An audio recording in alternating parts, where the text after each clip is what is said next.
Evangelho segundo Mateus, capítulo 14, versículo 26, diz assim: E os discípulos, ao verem-no andando sobre as águas, ficaram aterrados e exclamaram: É um fantasma! E tomados de medo, gritaram. Amém. Senhor Jesus, obrigado pela Tua palavra, que nós temos oportunidade de ouvir nessa noite. Mas não somente ouvir, meu Deus, queremos de fato que ela seja semeada no nosso coração, que ela frutifique, meu Deus, que ela cresça, Pai, que nós possamos, por ela, mudar nossa vida, nossos comportamentos, que ela nos fortaleça, que ela nos oriente, Pai, e por isso pedimos ao Senhor que ela seja ministrada essa noite. Não pedimos isso, Pai, de capacitação humana, de conhecimentos, de filosofias de homens, mas do Teu Espírito Santo, que Ele nos dirija, que Ele fale, meu Deus, aquilo que o Senhor deseja, e para isso eu me coloco nas Tuas mãos, que eu seja o Teu porta-voz, que o Senhor me encha de graça, de unção, de poder, para que a Tua palavra seja ministrada e todos nós possamos ser ensinados. Assim, Pai, colocamos nas Tuas mãos e agradecemos em nome de Jesus. Amém. Amém, irmãos, podem sentar. Amados, nas diversas culturas, mundo afora, sobram crenças a respeito de fantasmas. A cultura aqui nossa, do Brasil, você já deve ter ouvido nos seus tempos de escola, né, do primário. A nossa cultura tem vários, né? Para citar alguns aí, Curupira, Boitatá, Saci Pererê, Cuca, Mula Sem Cabeça, Bicho Papão, né? ET de Varginha, enfim, um monte de fantasmas, de crenças que nós temos. E no mundo, pelo mundo afora, também existem. E nós, pensando sobre isso, sobre essas crenças, né, nós começamos a pensar, a divagar. Muitos, os mais corajosos, né, os mais fortões, podem dizer assim: pastor, isso, para um cristão, isso não procede. Nenhum de nós tem medo de fantasma, não é? Querido, eu provo você aqui, acabamos de ler na Bíblia, né? Os apóstolos ali no barco gritaram de medo. Irmãos, eu sempre que leio essa passagem, eu fico imaginando a cena. Você pensa nisso? Eu fico imaginando como é que não deve ter sido eles gritando. E aí, quando viram que era Jesus, eles devem ter falado assim: pô, Jesus, é o Senhor, agora as calças já se foram, agora eu pensei que era um fantasma, Senhor. Diante disso, irmãos, eu duvido que alguns de nós, ao passar por um matagal, né, de madrugada, na escuridão, se sai alguém lá fantasiado de zumbi, se você permanece de pé, né, cheio de fé, e fala assim: arreda Satanás, né? Ou se você irá sair correndo, né, sebo nas canelas. Irmãos, isso são coisas que a gente pergunta, né, que a gente pensa, a gente brinca com isso, mas é verdade as crenças a respeito de fantasmas, das assombrações, isso tudo faz parte da cultura, né?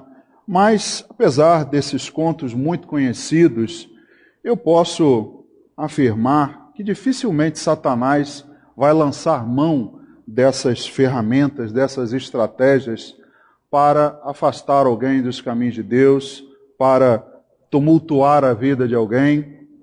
Eu duvido muito, não digo que seja impossível, porque ele, dependendo da pessoa, dependendo de como ela agir, né, das suas fragilidades, claro que ele pode até se fantasiar como um fantasma desse, mas hoje ele não age dessa maneira, irmãos, ele muda a sua estratégia e hoje ele trabalha nas nossas mentes, continua, a estratégia é a mesma, sim, colocando medo nas nossas mentes, mas hoje nós temos outros fantasmas mais poderosos, né? Para a gente aqui, eu vou te dizer conta de luz. Aí você agora, pastor, não me assusta essa hora.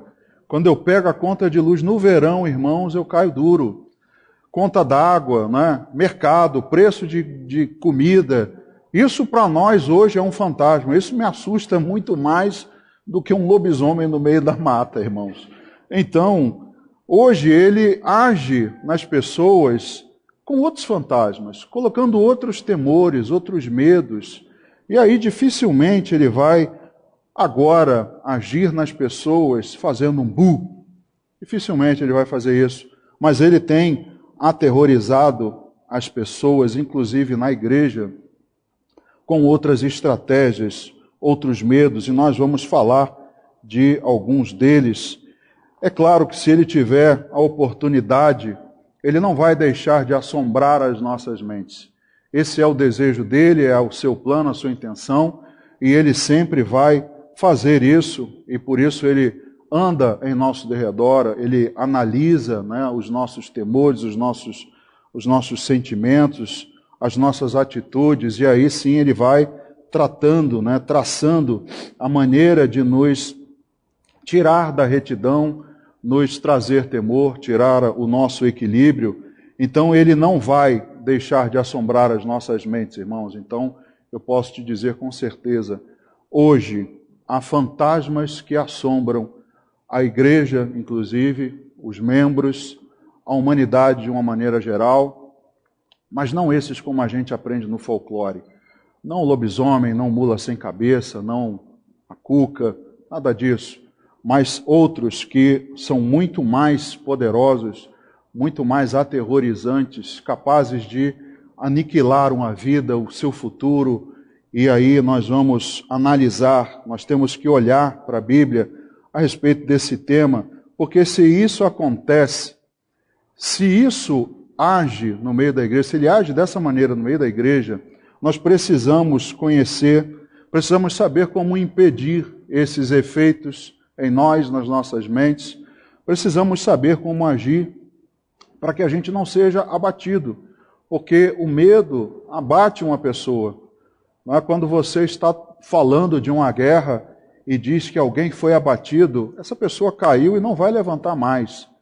Algo mortal, algo muito fatal, tirou ela do combate, tirou ela do serviço. Então nós precisamos agir, precisamos saber como enfrentar.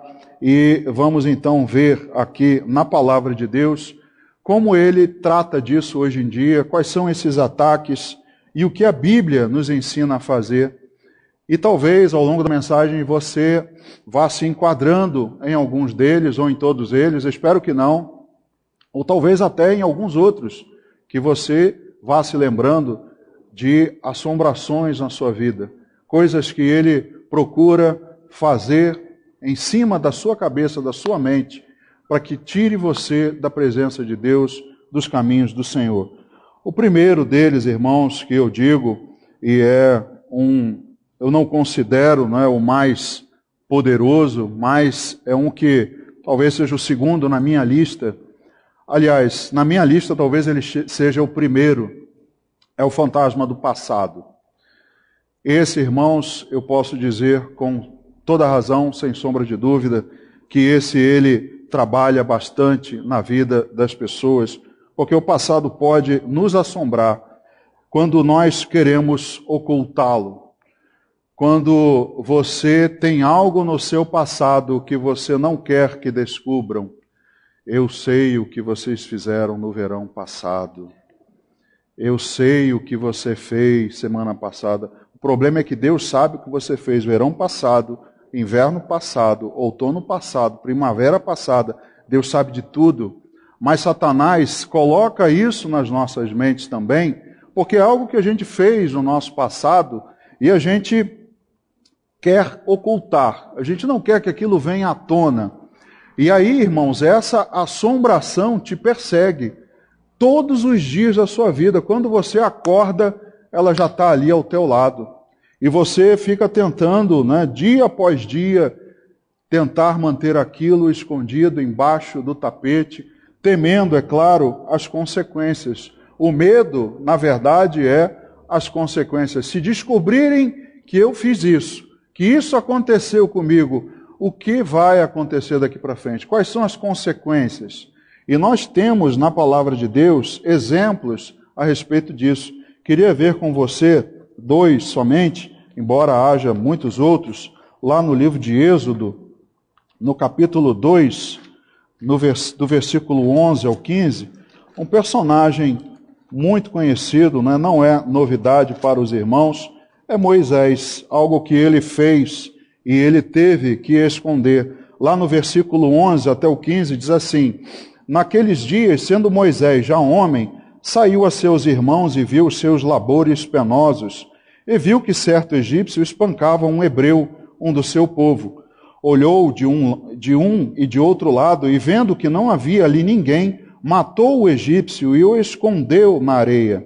Saiu no dia seguinte, e eis que 2 hebreus estavam brigando, e disse ao culpado: por que espancas o teu próximo? O qual respondeu: quem te pôs por príncipe e juiz sobre nós? Pensas matar-me como mataste o egípcio? Temeu, pois, Moisés e disse: com certeza o descobriram. Informado desse caso, procurou o Faraó matar a Moisés. Porém, Moisés fugiu da presença de Faraó e se deteve na terra de Midian e assentou-se junto a um poço. Você conhece a história e a atitude de Moisés. Ele fez, matou, mas olhou para um lado, olhou para o outro, achou que ninguém estava vendo e escondeu, ocultou aquilo que ele fez. E aí nós, hoje, também achamos que podemos fazer isso, que Deus não está vendo, ninguém está vendo, não tem problema nenhum em eu fazer isso, mas eu tenho que esconder, porque se isso vier à tona, aí eu estou perdido. O que vai acontecer, as consequências vão ser muito ruins. E foi o que ele pensou. Ele escondeu o corpo e ao ver que alguém sabia, ele temeu. Temeu que aquilo viesse à tona, que descobrissem, e aí ele foge para a terra de Midian, e você conhece o resto da história também. Um outro exemplo que nós vemos na Bíblia é no 2º livro de Samuel, no capítulo 11, nos versículos 4 e 5. 2º livro de Samuel, capítulo 11, verso 4, diz assim: então enviou Davi mensageiros que a trouxessem. Ela veio e ele se deitou com ela. Tendo-se ela purificado da sua imundícia, voltou para a sua casa. A mulher concebeu e mandou dizer a Davi: estou grávida. Você também conhece a história. Quando depois Davi, para ocultar esse passado, ele tenta a todo custo que Urias se deite com a sua mulher, com Batseba. E aí você conhece o resto da história. Isso veio à tona e teve consequências, mas Davi agiu da mesma maneira. Ele temeu que aquilo fosse descoberto, com medo das consequências, ele então procura dar um jeito, colocar para debaixo do tapete, procura, ocultar aquilo, mas, como eu disse, são coisas que assombram, andam ali ao nosso redor, e o problema é quando alguém descobre e te chantageia, não é? Alguém que descobre o seu feito e diz: eu sei que você fez, se você não me der tanto, ou se você não fizer isso para mim, todo mundo vai saber. E aí, irmãos, veja a assombração na vida da pessoa. E isso coloca qualquer um numa prisão. Qualquer um que passa por esse estado está prisioneiro. Prisioneiro do seu passado, do que ele fez, ou de um chantagista, ou da sua própria mente, preso, um prisioneiro de Satanás. Porque ele sabe do seu passado. E ele vai usar isso contra você, na sua mente, martelando aquilo, assombrando você dia após dia. Um outro assombro do passado que a gente também vê na Bíblia é a culpa e a falta de perdão. Aquilo que eu fiz no passado e hoje tenho a percepção de que foi culpa minha, alguma coisa que fiz a alguém, alguma coisa que alguém sofreu uma consequência por minha causa, aquilo é uma assombração na minha vida. Aquilo vem, vira e mexe, não é? Volta e meia, aquilo vem na minha mente, na minha cabeça, e aí você não consegue, você não tem paz, você não consegue viver, você não consegue avançar porque aquilo te atormenta. Amados, quantas são as pessoas, não é, que por ter acontecido alguma coisa no trânsito, não é? Dar um exemplo aqui, uma pessoa que dirigindo atropelou alguém. A pessoa, por causa da culpa que sentiu, jamais volta a dirigir, não quer mais dirigir. E isso é, de fato, intento de Satanás. Colocar na sua cabeça que você não está mais apto a realizar aquilo daqui para frente. E aí, irmãos, isso é uma prisão, é um tormento para cada um de nós. Veja o que a Bíblia diz a respeito disso, lá no livro de Provérbios, no capítulo 28. Provérbios, capítulo 28, no versículo 17. Provérbios 28, 17 diz assim: o homem carregado de sangue de outrem fugirá até a cova, ninguém o detenha. Em outra versão diz assim: o homicida, não é? O homicida culpado, ele carrega até a cova essa culpa. Então, a culpa de alguém que cometeu alguma coisa, de um homicídio, de algum erro, de alguma coisa, essa pessoa diz aqui em Provérbios que ele vai fugir até a cova. Ele vai se tornar um fugitivo. É como se a assombração estivesse correndo atrás dele. Zumbi atrás do cara e o cara correndo por resto da vida até a cova, diz a Bíblia. Então, irmãos, é um assunto muito sério. Outra passagem na Bíblia que fala também sobre isso é no Salmo 38, no versículo 4. Também um salmo conhecido, um trecho conhecido, dizendo que enquanto o salmista escondia os seus pecados, no versículo 4 diz assim: pois já se elevam acima de minha cabeça as minhas iniquidades, como fardos pesados excedem as minhas forças. Aqui Davi está falando do arrependimento, algo que a gente fez, que ele fez no passado, e aquilo pesa sobre ele no versículo 3, a ponto de dizer que não havia mais saúde no seu corpo por causa do seu pecado, por causa da sua atitude no passado, uma assombração na vida dele. E aí, irmãos, isso nos persegue e nós então não conseguimos avançar. Amados, quando isso acontece, a culpa e a falta de perdão vem nos atormentar, nós também não conseguimos ir adiante. Nós continuamos prisioneiros de alguma coisa. Se preciso do perdão, eu devo ir atrás dele. Eu devo buscar o perdão. Se eu posso perdoar, eu devo perdoar, porque de cara já me livro dessa prisão. Mas esses dois, culpa e falta de perdão, que são muitas vezes, frequentemente, não há nenhum dolo, não há nenhuma culpa na pessoa, mas é colocado isso na mente dela. E ela não consegue avançar. Ela fica, então, congelada, ela fica inerte, inútil, não avança. São sempre estratégias de Satanás.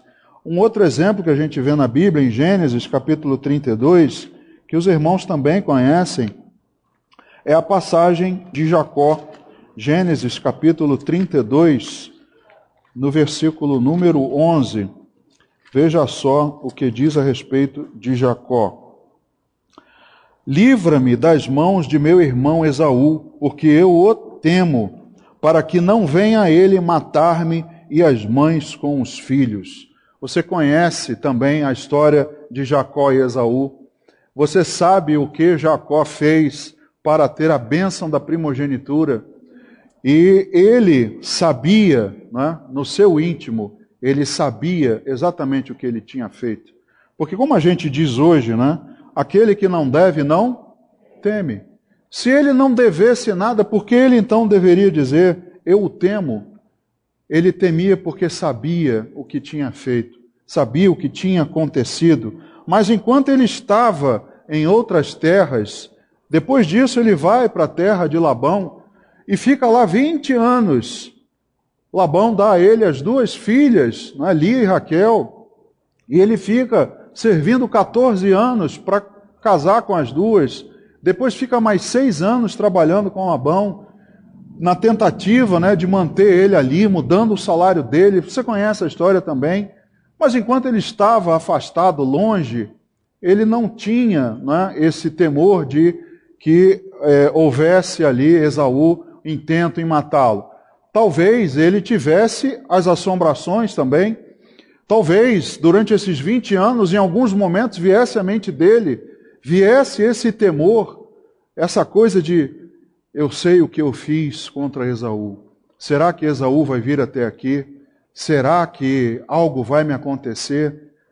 Irmãos, essa é uma assombração muito pior, muito mais maligna e danosa do que qualquer outra de filme de terror que você já tenha visto por aí.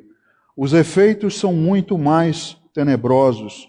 Outras possibilidades do passado são as frustrações, as feridas, as sequelas. Então, aquilo que me aconteceu no passado, que eu fiz no passado e que esperava um resultado, tempos depois ele não aconteceu o que eu esperava, isso se torna uma frustração. E aí a gente também é assombrado por aquele pensamento: eu deveria ter feito diferente, eu deveria ter estudado melhor, eu deveria ter ouvido fulano, beltrano, ou algo que nos fizeram no passado, alguma palavra, alguma atitude contra nós, isso deixou feridas em nós, feridas emocionais, deixou sequelas, não é? Como eu disse, tem gente que, por ter passado por alguma coisa, por exemplo, na água, não consegue mais dar um mergulho, ficou aquela sequela. Então, irmãos, no âmbito espiritual, Satanás vai usar dessas assombrações para que você seja um inútil no exército de Deus. Para que você não avance, para que você não lute, para que você não enfrente. E aí, irmãos, como eu disse, quem tem medo, ele acaba largando tudo de mão, acaba correndo, né? Como nós lembramos aqui o exemplo de Gideão, quando Deus diz: olha, manda que os covardes voltem. Irmãos, os covardes largaram na hora e foram embora. Então, quando nós temos esse medo, esse terror, um terror contínuo da vida pregressa, isso tira o nosso vigor, isso tira o nosso ânimo, nós não conseguimos produzir, não conseguimos fazer nada. Veja, no segundo livro de Samuel, de novo, no capítulo 9, agora o versículo 8, segundo Samuel, capítulo 9, verso 8, veja só um exemplo. Então se inclinou e disse: quem é teu servo para teres olhado para um cão morto, tal como eu? Este aqui é Mefibosete, filho de Jonatas, filho de Saul. E você também deve conhecer a história. Ele foge, né? A ama leva ele no colo, ele perde o seu pai, o seu avô, perde o seu tio, Isbosete também é assassinado, decapitado. E quando ela foge com ele no colo, ela tropeça e ele fica manco, né? Ele tem um problema com as pernas, cresce assim e vive num lugar que muitos, né, nas pregações falam de Lodebar, que quer dizer não pasto, ou seja, dá a ideia de um lugar que não cresce nada. E aí as pessoas começam, né, a interpretar isso, dizendo que o Lodebar na sua vida e você não vai ter nada, nada vai frutificar, nada vai dar certo, vai ser um deserto. Então isso é o retrato da vida de Mefibosete e é aqui mostrado, né, evidenciado na declaração dele. O que o rei quer? Quem sou eu para você ter olhado para mim um cão morto? Eu, nada. Eu sou um inútil. É exatamente isso, as sequelas, as frustrações, as coisas do passado tiram o nosso vigor, tiram o nosso ânimo, e aí eu começo a me olhar como um nada. Tudo isso, irmãos, é intenção de Satanás, fazer exatamente isso na nossa mente. Mas todos esses problemas do passado, eles têm solução à luz da palavra de Deus. Isso é o que nos dá alento, ânimo, não é? Isso é o que nos dá alegria, porque nós temos a certeza de que Deus tem uma solução para isso. E como teve para esses homens, para esses exemplos que a gente viu aqui, quando eu resolvo enfrentar as consequências daquele passado que eu decidi ocultar, quando eu decido arcar com essas consequências, eu torno-me livre. Foi exatamente isso que aconteceu com os dois homens que nós vimos, Moisés e Davi. Volta lá o livro de Êxodo, no capítulo 4, agora no versículo 18 e 19. Êxodo, capítulo 4, verso 18 e 19, diz assim: Saindo Moisés, voltou para Jetro, seu sogro, e lhe disse: Deixa-me ir, voltar a meus irmãos que estão no Egito, para ver se ainda vivem. Disse-lhe Jetro: Vai-te em paz. Disse também o Senhor a Moisés em Midian: Vai, torna para o Egito, porque são mortos todos os que procuravam tirar-te a vida. Veja o detalhe. Moisés já havia decidido voltar para o Egito, quando recebe o chamado de Deus na sarça ardente para livrar o povo da escravidão, ele já toma a decisão de voltar. E ainda sem saber, Deus o revela depois: vai, porque todos aqueles que procuravam tirar a tua vida já estão mortos. Vai, porque já não há mais perseguição. Vai, porque aquilo que você temia, eu já dei a solução. Então ele decide, irmãos, antes de saber disso, Moisés, então, ele decide enfrentar o seu passado. Ele sai de lá com medo, querendo esconder e com medo de morrer. Mas depois que ele recebe o chamado de Deus, ele então decide enfrentar. Nesse momento ele se libertou do passado, se libertou da assombração. Agora também, voltando lá no segundo livro de Samuel, no capítulo 12 agora, uma passagem que também foi falada aqui nesse final de semana, a respeito de Davi, no versículo 13 do capítulo 12, diz assim: Então disse Davi a Natã: Pequei contra o Senhor. Disse Natã a Davi: Também o Senhor te perdoou o teu pecado, não morrerás. Davi, no primeiro momento, tentava esconder o seu pecado, mas quando ele ouve de Natã aquilo que ele de fato havia feito e do seu pecado contra Deus, ele reconhece e decide assumir as consequências. Ele decide até dizer: eu pequei contra o Senhor, devo morrer. Mas aí ele recebe a palavra: também o Senhor te perdoou o teu pecado, não morrerás. E nós ouvimos aqui a atitude dele com relação à criança, como ele lutou, como ele batalhou, mas depois, vendo que Deus não ia voltar, não ia mudar a decisão, ele então decide ir adiante, decide avançar. Então, eu só afasto essa assombração do meu passado quando eu decido enfrentar os acontecimentos e arcar com as consequências. Não tem outro jeito. Outra solução com relação ao perdão, lá em Gênesis capítulo 33, agora voltando lá a Jacó e seu irmão Esaú, Gênesis capítulo 33, no versículo número 4. A atitude também de Jacó faz com que ele se livre do tormento, da assombração do seu irmão. No versículo 4 diz assim: Então Esaú correu-lhe ao encontro e o abraçou, arrojou-se-lhe ao pescoço e o beijou, e choraram. Isso só foi possível porque Jacó foi em direção ao perdão. Ele decidiu ir atrás do perdão. Ele não tinha mais como fugir disso. Um momento tenho que enfrentar. E ele então decide ir atrás do seu irmão, encontrar-se com ele. E então, aqui nesse momento, ele se torna livre, porque os dois se reconciliam. Há ali naquele momento o perdão, e então Jacó se torna livre da assombração do seu passado. Outra também, agora voltando ao assunto de Mefibosete, no segundo livro de Samuel, no capítulo 9, verso 10, nós vemos também a solução dada ao pensamento de Mefibosete. Segundo o livro de Samuel, capítulo 9, verso 10, Davi diz assim: trabalhar-lhe-ás, pois, a terra, tu e teus filhos e teus servos, e recolherás os frutos para que a casa de teu senhor tenha pão que coma. Porém, Mefibosete, filho de teu senhor, comerá pão sempre à minha mesa. Tinha Ziba 15 filhos e 20 servos. O que Davi resolve fazer? Pela sua aliança com Jonatas, ele resolve restaurar Mefibosete. Amados, eu vejo Mefibosete como qualquer um de nós, como nós. Na verdade, nós estávamos na mesma situação que ele.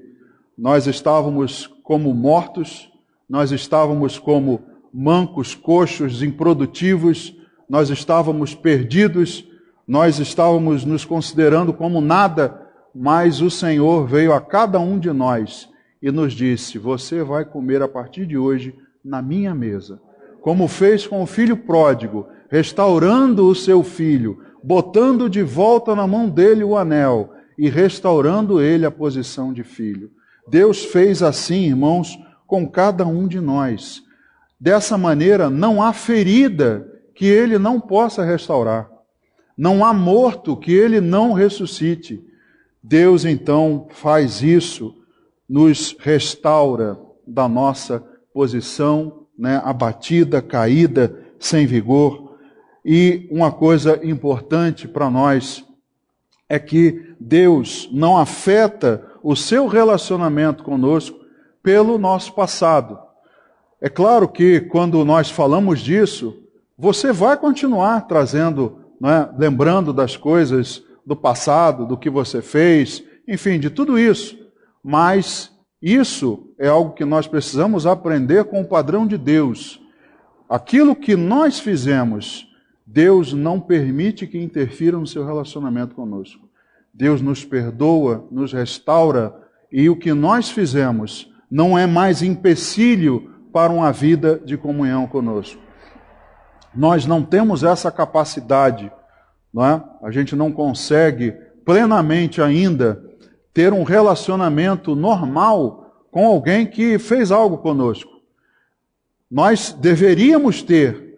Às vezes a gente perdoa e volta a se relacionar, mas fica assim meio que afastado, Não, tudo bem, eu me relaciono novamente contigo, mas você lá e eu aqui, aquilo que você fez comigo, não dá para você ter a mesma intimidade comigo, vamos manter a distância.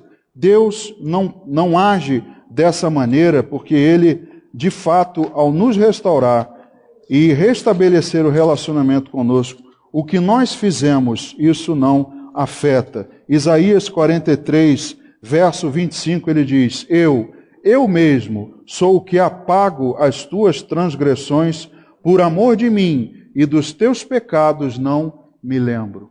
Amados, nós devemos ter isso como padrão, como busca na nossa vida.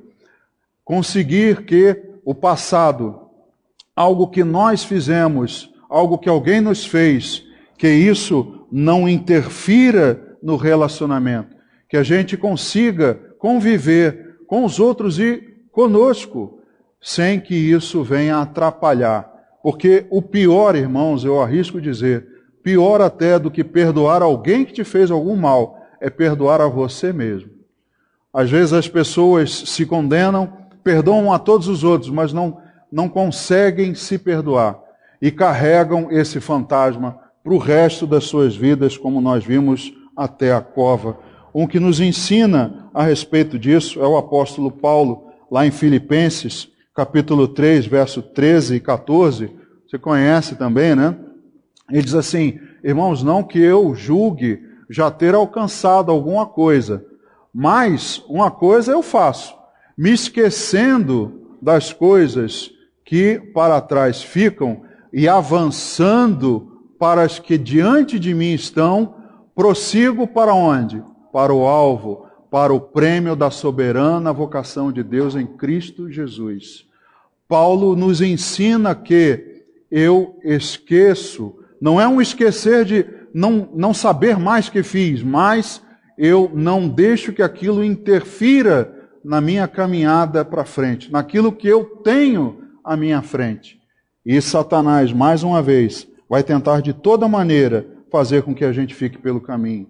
O outro fantasma, irmãos, não poderia deixar de falar, é o fantasma do presente. Para muitos, o terror é o hoje.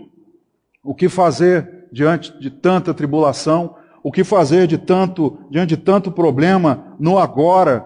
Não é o que aconteceu atrás, mas é o que eu estou vivendo agora, nesse momento.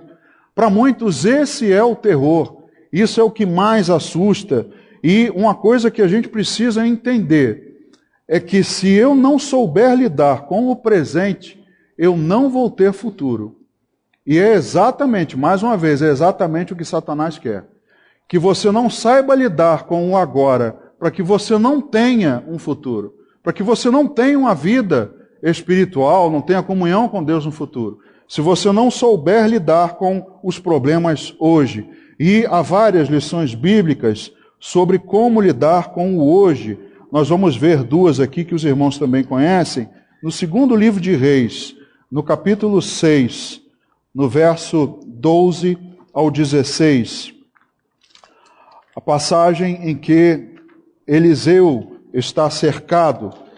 Segundo o livro de Reis, capítulo 6, verso 12 ao verso 16, diz assim: Respondeu um dos seus servos: Ninguém, ó rei, meu senhor, mas o profeta Eliseu, que está em Israel, faz saber ao rei de Israel as palavras que falas na tua câmara de dormir. Ele disse: Ide e vede onde ele está, para que eu mande prendê-lo. Foi-lhe dito: Eis que está em Dotã.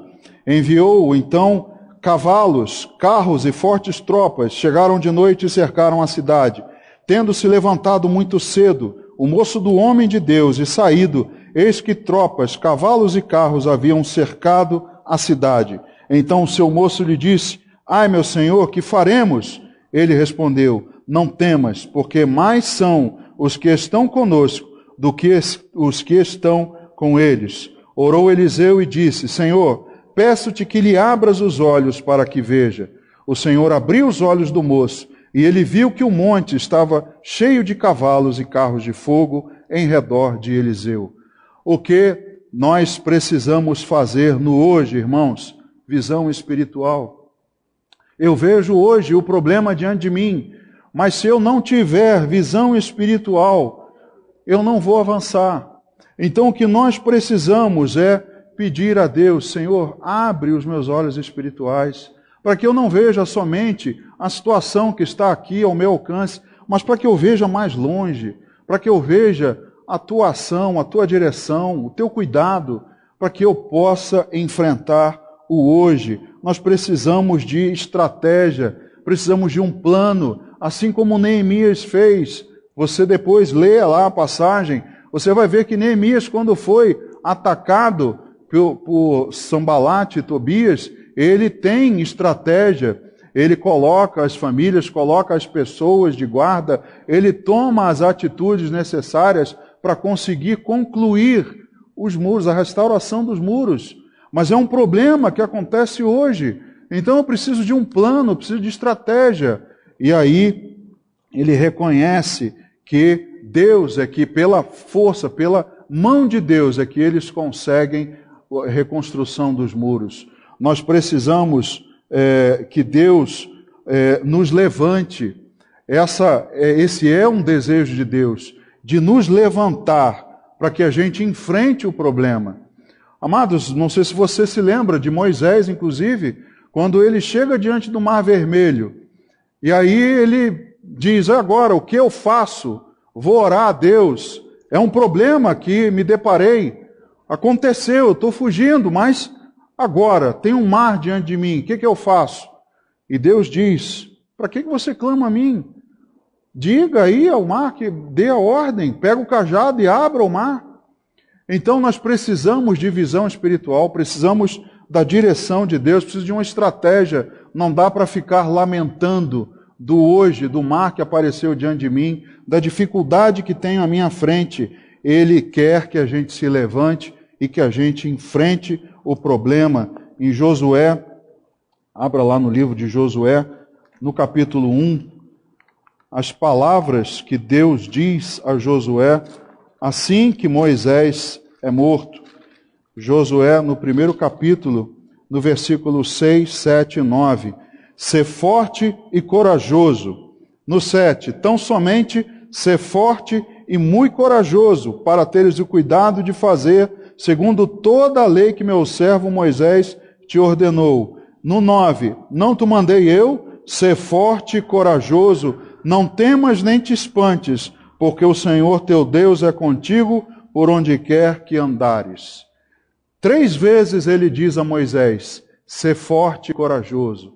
Seja forte, enfrente, porque eu sou contigo. Onde quer que você vá, enfrente o problema, porque eu te ajudarei.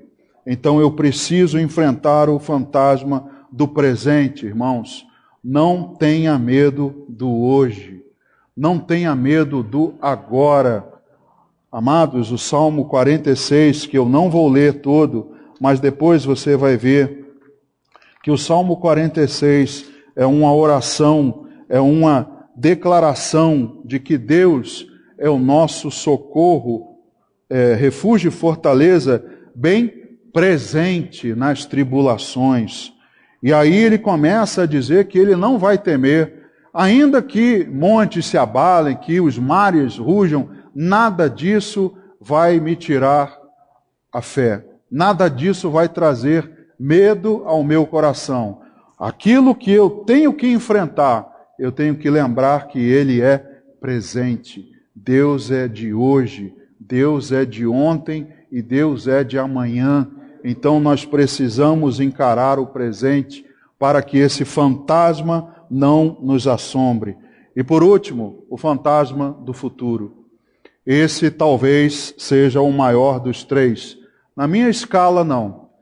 Eu não me preocupo com o futuro, mas, para mim, eu sou mais afetado pelo passado do que pelo presente. O futuro não me incomoda, mas há outros que, pelo futuro, por não saberem, né, é o maior dos 3, porque nós não dominamos o futuro. E aquilo que eu não consigo dominar, isso gera medo. Isso me traz medo, traz para as pessoas um temor, porque nós fazemos planos, nós traçamos estratégias, mas a gente de fato não sabe o que vai acontecer. Eu não sei o que vai acontecer. A própria carta de Tiago diz isso, né? Vocês ficam aí de maneira arrogante dizendo que nós iremos amanhã e faremos isso, faremos aquilo. Vocês deveriam dizer, se o Senhor quiser, amanhã nós faremos isso e aquilo. Mas as pessoas planejam, mas nenhum de nós sabe o que vai acontecer. E o medo do futuro ataca muitas pessoas. Satanás continua trazendo insegurança, medo, apreensão. Já dizia a canção, o que será do amanhã? Esquece, você sabe o resto, né?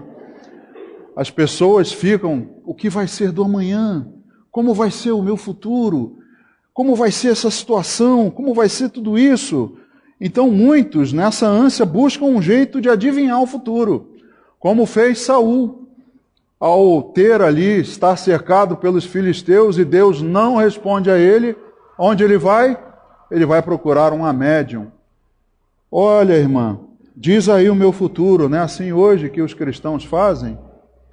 Os cristãos macumbeiros, vai na irmã e fala assim, irmã, ora aí, ora por mim aí. A irmã ora, o que você viu? Como é que vai ser aí meu futuro? Fala aí. Irmãos, que diferença tem isso de você ir numa cartomante? Uma cartomante evangélica? Porque muitos hoje continuam nessa prática. Eu não sei o que vai ser do meu futuro, aquilo está me angustiando. Eu não posso mais ir na cartomante, mas eu vou naquela irmã que é a mesma coisa. Ela vai orar lá e ela vai me dizer, eis que te digo, estou vendo um negócio assim, assim, assado. Estou vendo uma assombração na tua frente. Essas coisas que a gente vê só no meio evangélico. Então, irmãos, é assim que as pessoas vão tentando lidar com o futuro. Mas ele é mais simples de lidar. É claro, Porque o que eu não posso controlar, aquilo que eu não tenho ingerência, quem é que controla? É Deus.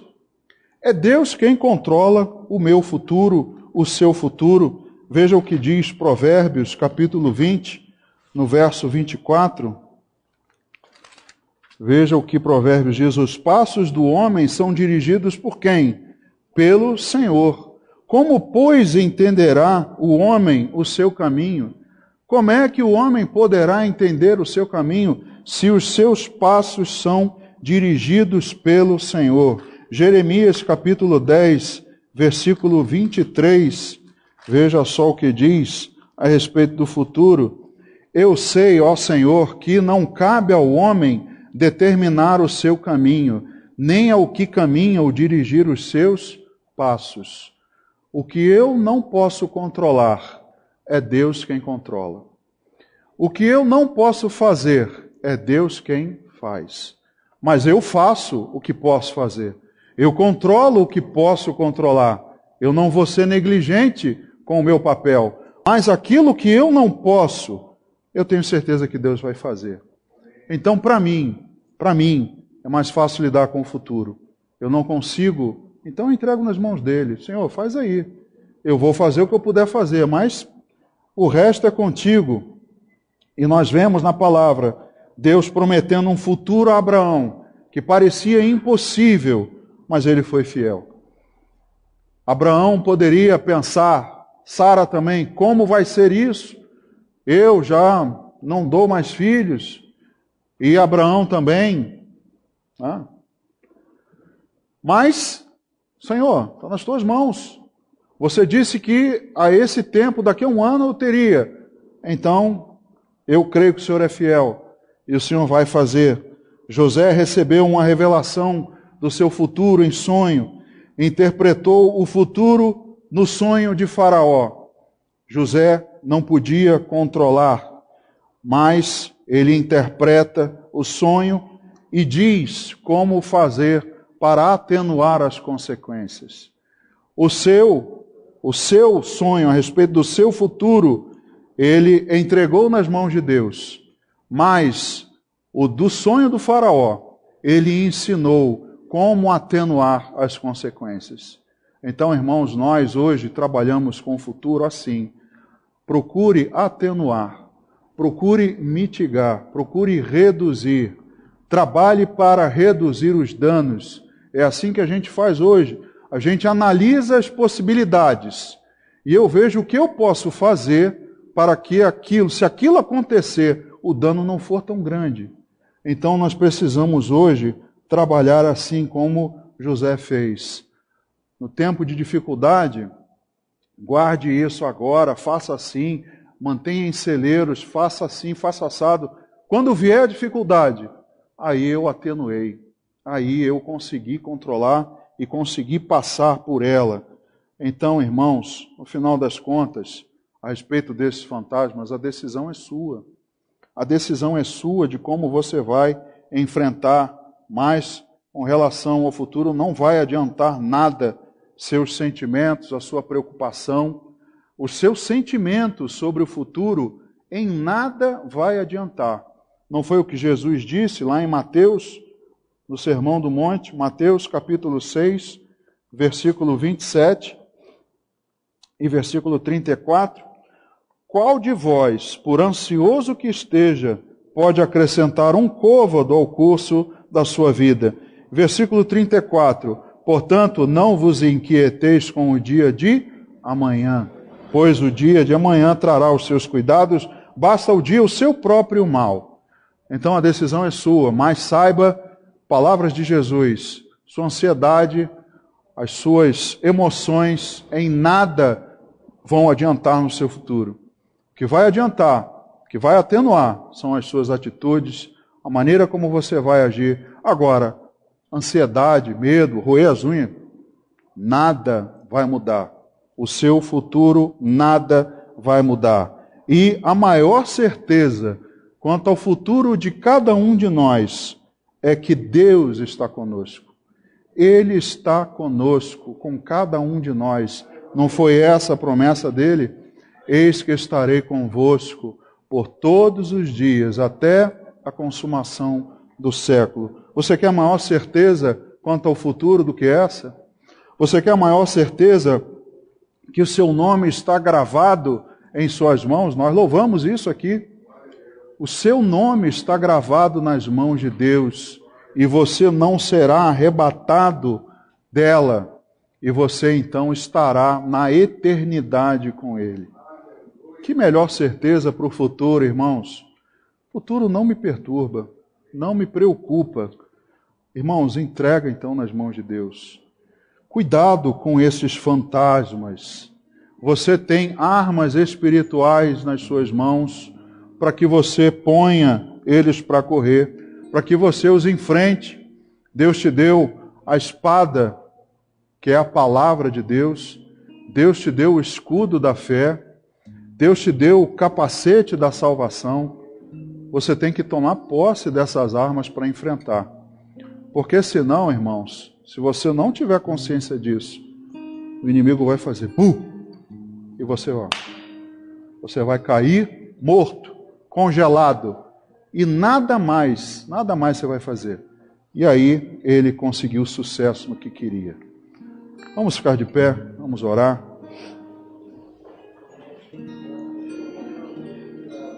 Queridos, eu não sei se você tem alguma assombração de passado, de presente, de futuro. Eu não vou chamar você aqui à frente, mas eu acho difícil que a maioria de nós não tenha algo nos incomodando com relação a um desses três. O que eu quero nesse momento orar contigo é que você se livre dessas assombrações, que você não permita que elas tirem o teu vigor, o teu chamado, o teu serviço na obra de Deus. Vamos orar juntos? Ó Deus, obrigado pela tua palavra, pelos alertas, Senhor, que o Senhor nos dá. Meu Deus, a necessidade que temos de entender como o inimigo age, tentando nos enredar. Ó meu Deus, a nossa mente é suscetível, Pai, a nossa alma está entre a carne e o espírito, porque elas são opostas entre si, e nós, meu Deus, muitas vezes somos afetados por essa luta. A nossa mente, meu Deus, se não estiver com o capacete da salvação, nós poderemos ser contaminados pelos dardos inflamados do inimigo. Podemos, meu Deus, ser abatidos, podemos ser soldados inúteis, meu Deus. Ó Pai, que nada venha atrapalhar os teus filhos. Se há, meu Deus, aqui no nosso meio, alguém com o passado assombrando, ó Senhor, livra, Pai, das sequelas, livra da culpa, livra, Senhor, das frustrações. Ó meu Deus, se há algo oculto, Pai, que haja revelação, que haja, meu Deus, confissão, que haja o arcar com as consequências, mas que seja livre, Pai, que essa pessoa seja livre daquilo que a atormenta. Ó meu Deus, nos dá estratégias para enfrentar o presente, os problemas que nos acontecem agora. Nos dá, meu Deus, visão espiritual. Nos ajuda, Senhor. Ó Pai, que o nosso futuro esteja, meu Deus, nas Tuas mãos. Que cada um de nós possa deixar nos Teus pés o nosso amanhã. E que nós possamos, meu Deus, viver, ó Pai, apenas nos concentrando naquilo que o Senhor tem para nós hoje. Porque o futuro sabemos onde estaremos. Estaremos com o Senhor eternamente, Pai. Então não há maior certeza e maior alegria para nós. Ó Senhor, essa oração colocamos nas Tuas mãos, pedindo sobre a vida de cada um de nós. E assim fazemos, meu Deus, agradecendo em nome de Jesus. Amém.